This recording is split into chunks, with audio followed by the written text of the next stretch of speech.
Chapter 20 What can be taken away after death? Once, the king of Kosala from Persia went to visit Buddha at noon. After paying his respects to Buddha, he sat down and Buddha asked him, "Great king, where do you come from?" The king replied, "World-honored one, it's about yesterday's matter. I came here yesterday and told you that I was dealing with the property of a banker who passed away in our city. He had no children or relatives to inherit his wealth, so according to our country's regulations, all properties without heirs should be confiscated by the state treasury. This banker owned gold worth 8 million yuan and not to mention the value of other silver jewelry he possessed.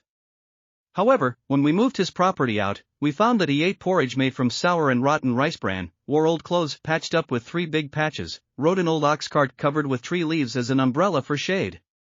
We couldn't understand why such a wealthy banker lived such a poor life like this. Yesterday I came here again seeking your guidance on how to use wealth correctly and reasonably, but still have many doubts in my mind. How did stingy people like this banker accumulate good karma in the past? Why is he so rich yet has no children or heirs? Why does he live such a frugal life, despite being wealthy? I am still unclear about these things, which is why I came back today hoping you can help me clear my doubts." Buddha said, "Great king, that banker used to offer food and drink to a practitioner named Ajatasattu who has already attained enlightenment alone, Pratyabhuddhata.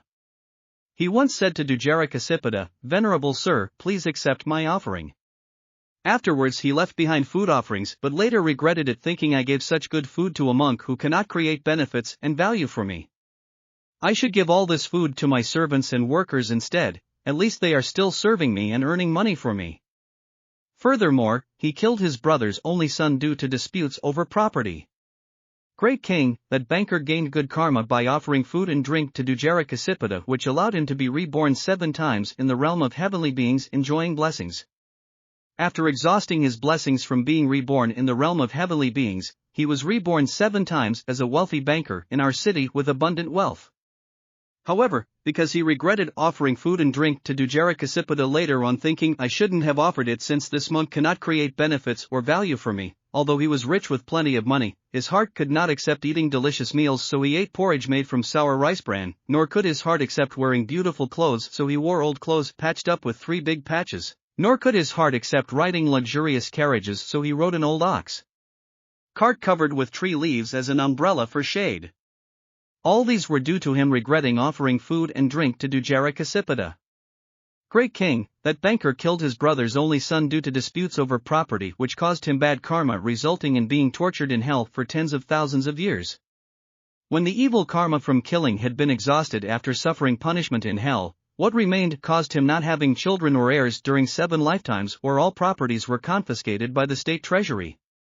My lord, the owner of this bank has exhausted all the merits he gained from providing food and drink to the Sangha and planting blessings with his donations. He has not planted any new blessings, so he has become a person without merit. Due to his lack of merit, he will fall into hell and suffer. In fact, my lord, since the moment of his death, this bank owner has already been reborn in hell and is suffering there. Food, wealth, gold, silver, jewelry, all worldly possessions as well as servants and employees who serve us cannot be taken with us after we die. At that moment everything must be abandoned, nothing can be taken away.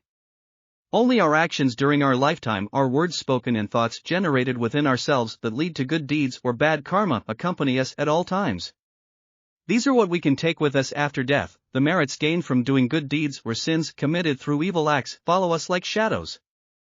Therefore it is important to do more good deeds in order to accumulate merits for our future lives.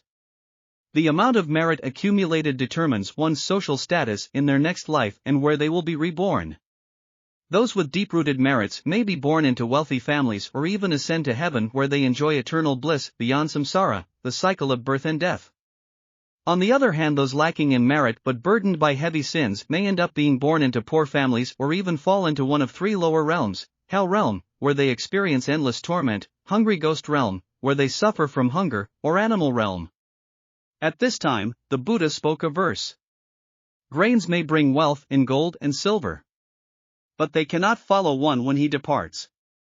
Servants, too, may be of use, but they cannot follow one when he departs. The only things that follow one are his deeds, good or bad. Therefore, treasure the actions you perform. For they are the only things that will accompany you beyond this life and into future ones. They are your companions on the path to liberation.